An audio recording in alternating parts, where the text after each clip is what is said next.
Okay, here we go. Guys, welcome to the third edition of the podcast for the Global Table Games and Game Protection Conference. And we have today, of course, my co-host, none other than the casino guru, Michael Chapman. How's And everyone doing?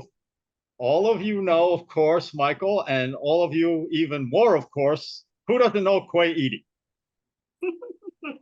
Hey, friends. If you don't, you Yeah, better. yeah, Quay, you might be a little too young to remember this group. Did you ever hear of a group called the Ohio Players? No. Wolfgang. Okay, okay, Quay, let me just go back to when I first laid eyes on you back at the last conference, right? And I saw you moving around and talking and laughing, and you were just bringing action to this conference. Now, I'm not saying it needed that much action, but it needed action, and you gave it spunk. And I thought of spunk and funk when I saw you, and I said, what am I doing here? I mean, she's a speaker. I got to have her. I knew you had to be the host then. I got to make her the host. Now, getting back to the Ohio Players, Quay, they were a funk group. Funk used to be big when I was about 10 years younger than you are now, which is a very long time ago. And they had a song called Fire, and it went like this: Fire, dun, dun, dun, fire, she walks and talks, she really makes me what? Fire, doo, doo, doo. You remember that? How about you, Wolfgang? You remember that song? I do remember that song. It's been a while. And Quay, and Quay, for some reason, that makes me think of you. It is 100% compliment. I mean, because these guys in the group, they were cool. They were super cool. If you remember, Wolfgang, and Quay, you are super cool. And with us, you're very welcome. And Wolfgang here, Wolfgang, if I'm saying it right, it's Tsoutsouris, correct? Perfect, Richard. Wolfgang, you're not as cool as Quay, but you're cool. I'll do my best. I'll do my best. I got to tell you guys something. Actually, I was speaking to Michael while we were getting ready to do this, and don't let me run more than like 5 more minutes with my story, but it's really incredible.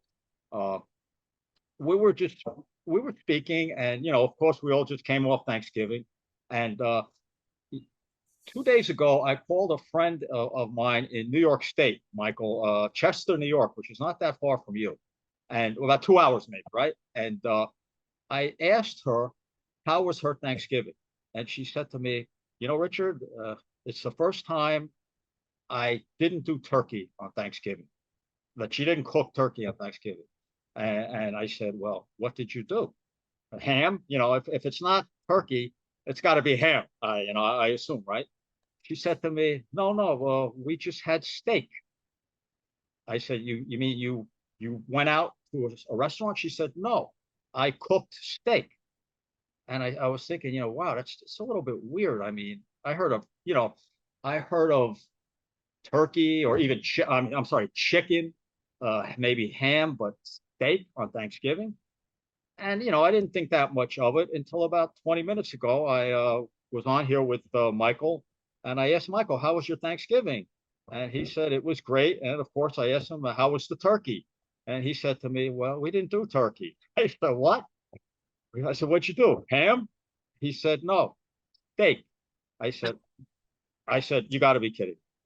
I said, Michael, you're not going to believe me, but 2 days ago, I spoke to, and I don't speak to that many people usually on Thanksgiving. I said, I just spoke to a friend of mine from New York, and she said for the first time she cooked steak in Thanksgiving. So I'm thinking that what just happened, Quay, I'm thinking that is a 1,000,000 to 1 occurrence based on what's the probability that somebody, Americans, we're not talking about foreigners who might be in the United States, not celebrating Thanksgiving, but what are the chances of 2 consecutive people I talk to, Americans who celebrate Thanksgiving, tell me that they had steak? It's about 1,000. One person's 1,000 to 1. So 1,000 times 1,000 is a million. So it could be 1,000,000 to 1, right? If you say so, Richard, we're just gonna say. Okay. I think that's a signal, Quay, for me to get on with this podcast. Okay, let's get on with this podcast. Okay, let me Wolfgang. Yes. I think the best way to introduce you to the potential and past attendees of the Global Table Games and Game Protection Conference, which is difficult to say, but not that difficult. For you to tell us or everybody how you and I met.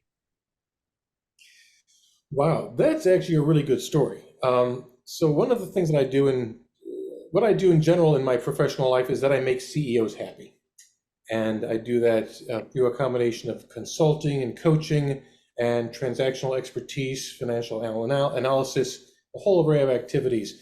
So to that end, I was working with a group of law firm owners with a firm called Law Firm Mentor, which is a world-class coaching group for law firm entrepreneurs, for legal entrepreneurs. And we were having our highest tier of clients, some excellent clients, getting together in Aruba last January, I guess it was, for our retreat, for an offsite retreat where we spent several days brainstorming, analyzing business decisions, making detailed plans. And I wanted to bring in a speaker. I wanted to bring in somebody who could somehow bring in the nexus of business decisions, business behavior, business thinking, and gambling.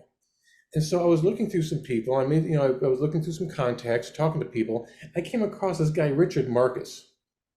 And then I'm like, okay, I haven't heard of this guy. And then I'm reading about him. And I'm like, you gotta be kidding me. I can hardly speak English. Like, this guy's, no. Okay, so I reach out to Richard. He gets right back to me. Start talking to him. And I'm thinking, oh, there's so much you could mine here in terms of Richard's career, in terms of risk analysis, risk reward, in terms of hiring, people management. There is a ton of, from an angle I hadn't even previously conceived. So we worked it out. Richard came out and spoke to the group, and I read Richard's book, front to cover, cover back, front to back, in detail. And I had all these, I had it all dog-eared with like little notes and everything. I had all these questions lined up, and the lawyers wouldn't let me. I couldn't even direct the conversation. They were just peppering him with question after question after question. Okay, can I interrupt you for 1 minute? Yeah, sure, please. Okay, now that's his end of it now, and this is all about like taking risk, and especially for Wolfgang, taking risk and risk reward and motivation and confidence. Now, I know absolutely nothing about anything besides cheating casinos. So here's this gentleman, well-spoken, great reputation, someone who makes CEOs happy, asking me to come down to Aruba to go down and speak to a group of very high-level lawyers, attorneys, me speaking to them in like not really a conference situation, say a conference table group meeting. Yeah, it was a group of 7, 8 lawyers. It was a small group. Yeah, but big time lawyers. Oh, yeah. So, and the funny thing about this is my wife and I were speaking about going to the Caribbean. We were actually talking about Guadeloupe. And I was saying to her, you know what, I'm not really in the mood. It's so damn expensive. I mean, the hotel rooms were like $600 a night, right? It was middle of January, and so I talked her out of going, because I didn't really want to. And that day I get an email from Wolfgang saying, we're having what Wolfgang just explained, a retreat for attorneys, and maybe you would be interested in, or I found you kind of interesting, and maybe you would be interested in addressing these lawyers. And I said to my wife, hey, guess what? I think I found the free trip to Aruba.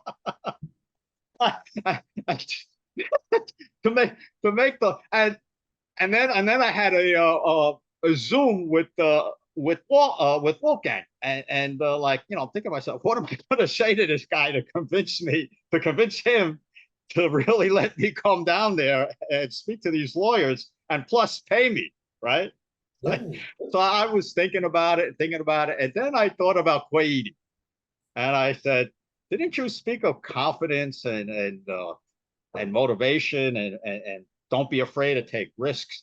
And I swear to you, you actually came into my mind when I was thinking how I was going to con this poor guy Wolfgang into letting me go to Aruba and speak to a bunch of high class attorneys. I mean, This is I Quay's mean, fault. This is Quay's fault. Okay, now I get it. It's the so, ripple effect, friends. It's what yeah, happens. It is what so, happens. The ripple effect. It gets bigger and bigger and bigger. and this was Power of like the energy of the Quay. yeah, you got to go all the way with Quay, right? I mean, and this was happening real fast because it was like 3 days later that Wolfgang was saying I would have to be there. So now Good. switch Good. forward, we're on the plane, and my wife says to me, I don't even think that Wolfgang knew I was bringing my wife at the time. I don't think I ever mentioned it. My wife says to me, well, they did meet, of course, in Aruba, but my wife says to me on the plane, so have you thought about what you're going to talk about to the attorneys? I said, don't bother me, please. And to make the story short, I swear to you, I swear to everybody watching this podcast, I had no idea what I was going to say. I mean, yes, I do know a little bit about risk and reward because I risked my ass for most of my adult life in these casinos, cheating them. But I had no idea how I was even going to put myself on a level with these people, being more or less uneducated myself, right, and knowing only a few things in life, right. So what the hell was I going to do, right? And I told my wife, "Don't worry about it. I'll figure it out when the time comes." And I really waited till when the time comes. So I got to Aruba, and Wolfgang and I, we met by the pool, and you know, we had a beer together, and now, you know, here comes my first test. You know, I gotta impress this guy somehow before he puts me in front of the before he puts me in front of the attorneys, right? So I said to him, I'll never forget this still, because I'll never forget the look on his face when I said that. And the most amazing thing about it is he saw into it that it was good. And I, you know, I was like scared shitless, but he saw into it that I was going to be good, and I had no idea what I was going to do. So I said to him, you know what, Wolfgang, I have an opening. You want to talk about risk and reward? I got an opening that's gonna totally risk your whole lawyer mentor law firm, whatever the hell it's called. That's gonna be the last retreat they ever do. And I'm gonna open this this retreat, this conference session with an idea that I have that I think is gonna go I think it's gonna go over really well. And he was like he didn't come out and say it, but he was trying to like say, well, like, what are you going to tell him? What do you mean? Because, you know, I could see like, because he's taking a big risk having me there. Yes, right? it was. It was a risk. So I told him, I said, just like I told my wife on the plane, I said, you'll see when it happens, right? So I went in there, and, you know, I remember you guys were rearranging the furniture and the like. At first I said something, I didn't like the conference layout because it was too stiff. You know, at first I never sat around a conference table in my life, right? So now so, you know, and I already see the people that are in there, and I'm going, oh my God, you know, maybe for once in my life, maybe finally I bit off a little more than I could chew, maybe. So you know, I say, you know, maybe we should have the sun. There's too much sun coming in through here, so maybe we could lower the blinds. Or I said a couple of stupid things off the wall just because I was nervous, right? So anyway, push came to shove, and people were finishing their donuts and the coffee, and everyone's looking at me now, right? You know, I've spoken in front of 500 or 600 people before, but it's always, you know, in my bailiwick, always, you know, cheating casinos, always basically talking about myself, you know, basically talking about what I did, right? And now I really had nothing to say, because I didn't think that these attorneys were going to really be too taken by, some idiot going around cheating casinos his whole life, right? So anyway, I got to open my mouth. Everyone's looking at me, and I said, you know what, guys, I'm going to tell you something. I came here because it was a free trip to Aruba. I was ready I for don't know what the hell, and I don't know what the hell I'm going to tell you, right? And now I'm going to let Wolfgang finish this up so we can get to the leadership and motivation part of this podcast. So you want to finish that up, Wolfgang? No, I mean, so we had met outside, we met by the pool bar and we were talking about it. And so I knew it was, and I knew that, look, I just had a very good sense when I saw your picture online. I don't know why, but I was just like, and Quay, maybe this is the kind of stuff you talk about. When you get that buzz, when you just know that something's going to work, you don't have quite all the pieces together, but you're like, no, I know it. And so Richard shows up, he says, I don't know what to talk about. I don't care. I got it. I've got it. I got it covered.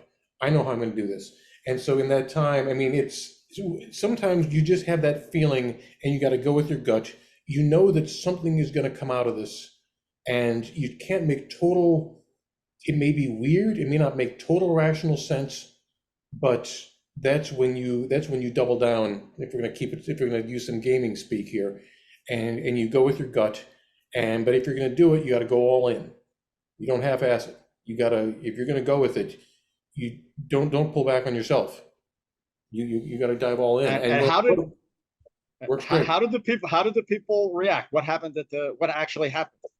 They were fascinated. They had never met anybody like this. You describe what you do in a certain way, right? There's other ways of describing that, which are a little bit more glamorous, perhaps. Okay, and they thought it was fascinating. How many people, they've never met anybody like you before, somebody who does that. And you brought, the roulette felt so that, you could show, so you could kind of demonstrate. And when you're sitting there and you see exactly, and you envision yourself at the blackjack table trying to do something like that, it's kind of freaky. It's like, holy shit, you're crazy. This guy's nuts. And then the stories you have to tell are obviously colorful, but then when you're able to dig in on some of those stories, you can see how they apply directly to running a business, how you got hired up in the first place. That's like a case study in how to hire somebody. In terms of having to let people go, you discussed that a bit. In terms of you had your own risk parameters. You knew when it was time to pull back. You knew when it was time to quit working a particular joint, and you had your mile markers. You had your markers that told you when, your own signs that told you when to pull back on risk, because you had already made what you needed.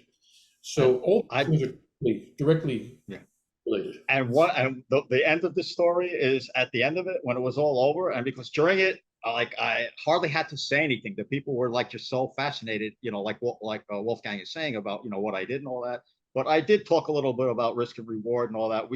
I did finally tune in. But at the end, I pulled the Wolfgang over on the side and I patted him on the shoulder and I said, I had it the whole way. So let's get to Quay Eady. Quay. Yeah. Now, last year's conference, you did a presentation on leadership and coaching. And we're going to have a big panel with both of you guys on it about leadership and the motivation and how people in the casino industry can get the most out of not only the people working for them, the leaders, get the most out of the people working for them, and also out of themselves. So we're gonna have this big roundtable, and how do you That's think something that I'm should go? looking really forward to, Richard. That's one of the big things I see on the agenda that I can't wait. Can't wait to meet Wolfgang in person and see Quay again. And I'm going to throw something at you here. You asked me, and you asked a lot of people what their favorite part was in the last conference, and I'm going to throw that right at you because I don't know that you've ever answered that question before. Me? Yeah, what was your favorite part of the conference? Oh wow. Yeah, you know what? I'll tell you what it was. I'll tell you what it was. Like I spoke about my past, everybody knows, you know, that I was a professional casino chief for 25 years.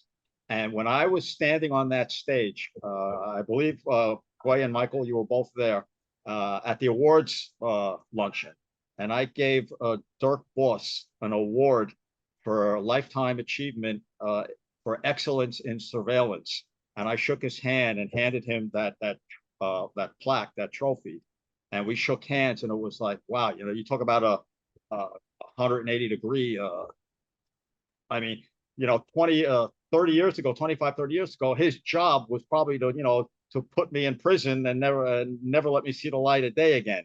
And the fact that like how it taught me like how things can turn in life so unexpectedly positive. It was mind blowing for me. It was humbling. It was mind blowing that, you know, this guy is you know, he's a legend in casino surveillance, and you know, I'm sure like I was a rat in his kitchen back in the day, and he treated me with a lot of respect. You know, and I'm sure back in the day he never would have treated me with. Well, I can't say that. He would have done. Maybe he wouldn't have treated me with respect in public, or respect in public. But that was it for me. Definitely. That's a great story. Yeah, yeah, and that's Dirk is just one of the huge, powerful minds that it's going to be down there in Las Vegas. And I say down there because I'm up in New York. So Wolfgang, if you ever have a need for somebody in Aruba again, let me know, especially in the winter. But can't wait to get down there. And Wolfgang. I hear you. I got you. Michael, what about that survey that you did on leadership on LinkedIn that a lot of people responded to? What happened with that? The results? Yeah, so I did after talking about this podcast, I did a little survey because I had some questions in my mind and some thoughts that I had, and I put out a poll, and on that poll I had several answers as to what was the biggest challenge for leadership. And the one that popped up as the number one response that I put was ego and failure to admit being able to be wrong. But what is your guys' take on that? What's your thoughts? Because that's what I got back. It was kind of the first thing that popped into my head from a leadership perspective. But there were a few other things, and of course, I always leave the window open for them to put more comments in. The last comment was, and I kind of lump it in with the ego, is a failure to be able to delegate properly, whether that's ego-wise or just the skill-wise. But I'd love to hear what you guys had to say. The first thing that popped in my head was accountability and holding other people accountable. Because a lot of times leaders will say, you know, I just don't know how to hold my people accountable, how to put the structure in place. You know, what does the other side of accountability really look like?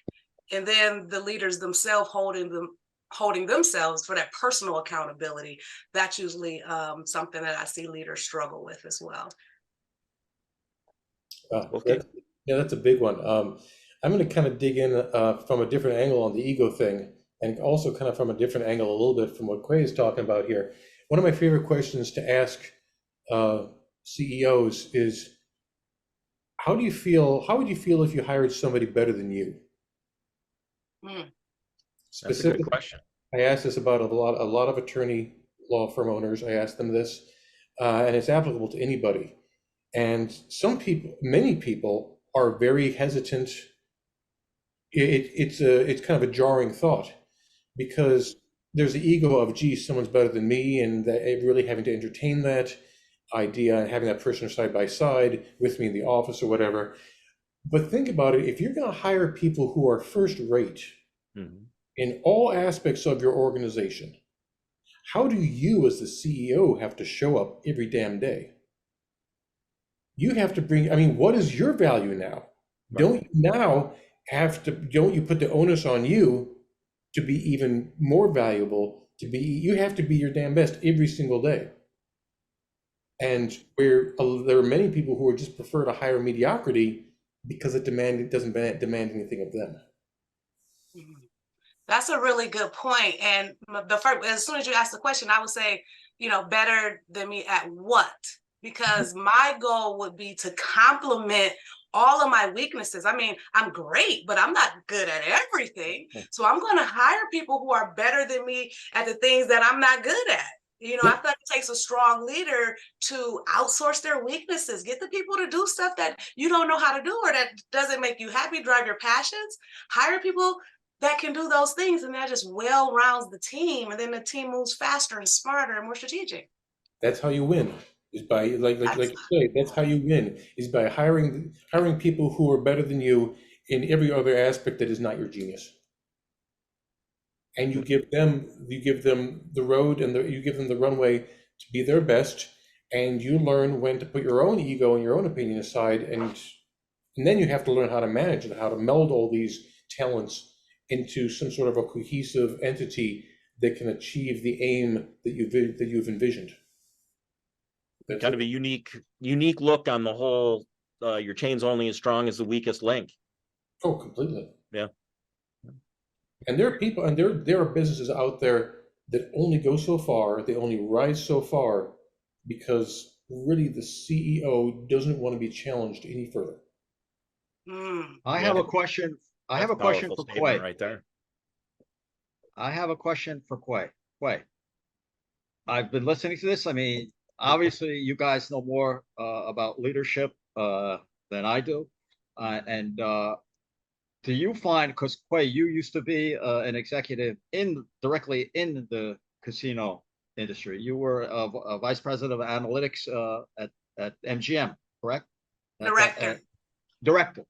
You were director of analytics at the MGM, and especially more so in the past, but casino was such a macho, male, egotistical atmosphere, industry, and where men were really a lot of them had sexist views on working with females and stuff like that. So what would make your question, Michael, even more interesting is what would be, or was it Michael or Wolfgang who introduced the subject of hiring? I think it was you, Wolfgang, who introduced the subject of hiring somebody better than you. Now, what if that's somebody, if you're a man and that somebody better than you is a woman? Does that make it harder to do that? And in the casino industry in general, would you say it's harder for executives in the casino business to hire someone that they might know deep down inside is better than them? Are you asking me this question? I'm sorry. I'm asking. Yep. I sure am. Okay. So I want to make sure I'm answering the right question. Give it to me one more time. Yeah. The penalty for falling asleep at a global table games and game protection podcast is you get to stay on the podcast 5 minutes longer. Perfect. You just got detention. It was a circuitous question. Let's put it that way. Yeah, I just want to make sure I answer the right part. Okay, just in the casino business, because it's a macho ego type, or at least it really was. I'm sure to some extent it still is. Is it harder in the casino industry for a high level executive to hire someone they know might be better than them? Is it harder for them to hire that person, right, in the casino industry, and even more so if it is a woman, or vice versa, a man, if the executive in question is a woman? I don't think so. And I feel like the reason why I don't think so is because I grew up in the Navy. So the sexist stuff really didn't come about. And it was all about what you could deliver. Like, what are the results? If there's a woman that can deliver the results or a man that can deliver the results, like who's ever delivering the results, it didn't matter. I grew up, my career started in a lot of environments where people just didn't look like me. They didn't talk like me, and they didn't deliver like me either. And that's why my career was so successful. because it's all about the results. It's all about the strategy, communication, and the connections that you make with other people. I think that it's all about the relationships that you have, because a man can deliver, but if he treats everybody like crap, nobody's going to want to work for him or work with him. And the same thing for a woman. So it's all about the way you treat people and the results that you can bring to the organization, to the bottom line, man or woman. But regardless, there's no crying in baseball, so let's keep it clean. I think that goes to more of the point, even Quay, to take it one step further. The businesses, the companies within the gaming industry that have latched onto and maintained that machismo-centric management style are probably the ones that are no longer. The ones that hired those that can produce are going to be the ones that stay. So I'm going to fire out another question to you, kind of going with that. What would your top two for each of you, so 4 total, unless you want to kind of copy each other, but what are your top 2 suggestions in a very hierarchical, if that's a word, very strict hierarchical business like the casino industry? Because you've got your dealers, your your boxmen, your floor supervisors, pit managers, and you've got to maintain that hierarchy. But at the same time, how does what are your 2 top suggestions to emerge from that as a leader, as opposed to just somebody that's in there doing a job? Do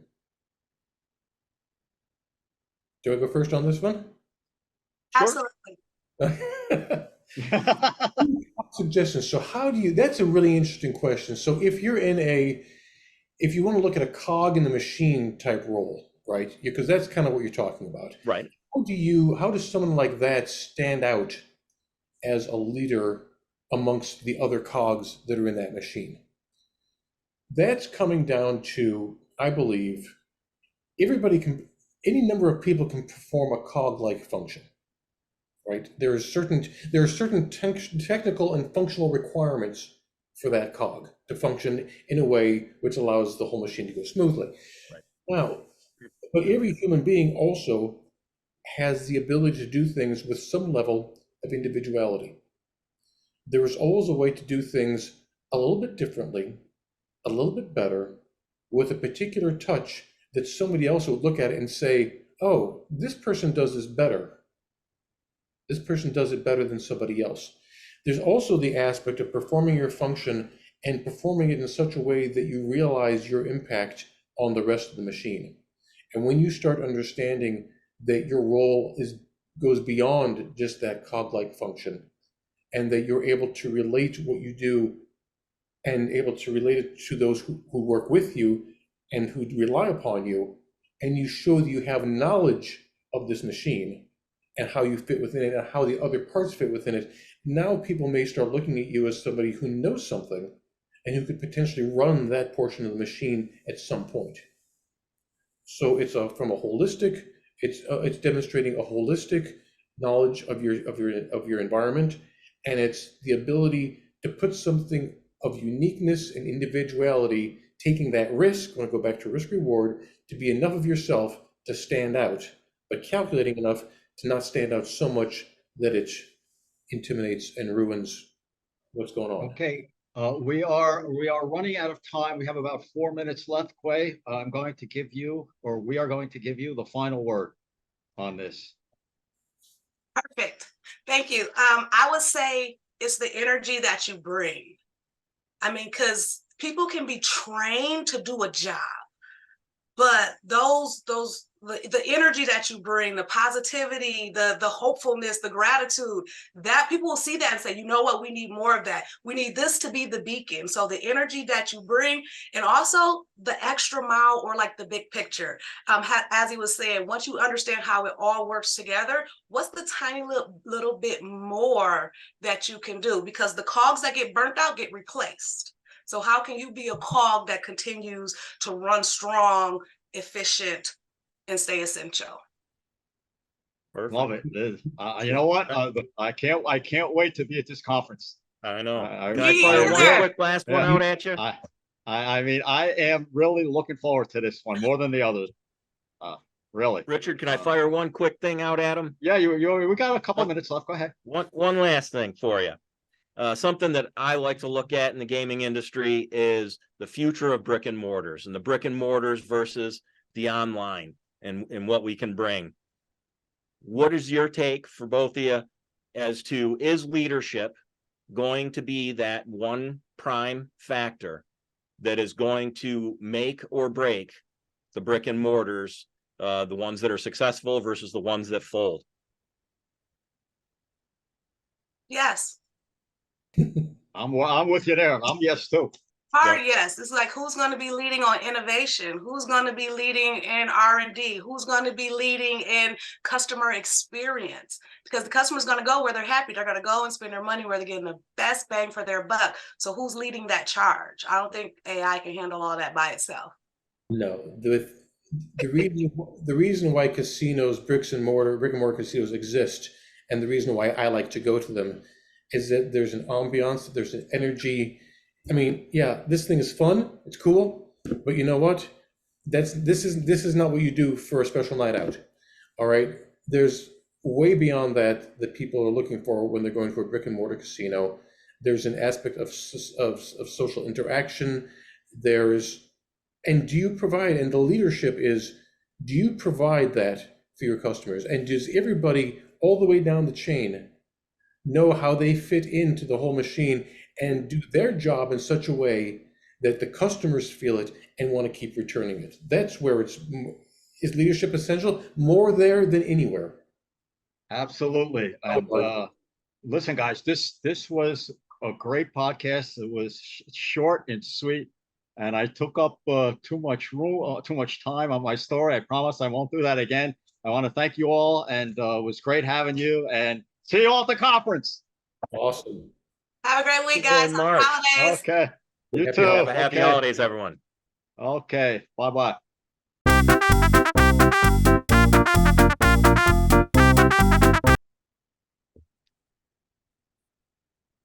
Okay, it's over, guys. I did it. I did 3. Stop the You guys- recording. Yeah. I'm going to cut it off. It doesn't matter. Okay. Yeah, I'll stop. Okay. It's going to cut off anyway in a second. Thank you. It was great. Being with you guys was just great. And I Good feel seeing you great. again, And, Quay. Nice to meet and, you, Wolfgang. Quay, you're going to kill it. This place, you're going to wake up dead people at this place. I'm sure of that. Wait till you see my outfits. I've been shocked. Last year, I remember everything was green and yellow. Green and yellow. Did I have more time than I thought? We got 1 minute. 1 minute. Oh, okay. We have 1 minute. Oh shit! I turned it off early. Oh, okay. Well, That's okay. well, I could put some of this in the bloopers. Yeah, your outfit. Yeah, we definitely the talk about outtakes. that. Yeah, that's Quay, no, exactly. Don't do me like that. Don't do me like that. Like, oh, yeah, absolutely. Comes naturally, and I can't wait to see your outfit. And Wolfgang, you're just going to blow them away. I'm 100% positive. And don't worry if you blow it. If you blow it, I'm just going to retire. I want to retire anyway, so don't worry if you blow it. There's no, it's a no-lose situation. Nah, it's gonna go. I'm looking forward. such is life, right? Such is life. Yeah. This is Always going in the step forward. bloopers. Absolutely. Quay, you saved me. You saved me. I almost killed 2 minutes. You saved me. Thank you. I got you, baby. Well, Have a great night, guys. Yeah, I'm looking okay. forward, Bye-bye. I'm looking forward to meeting you. Take care. Okay. Bye now. Okay. Bye-bye.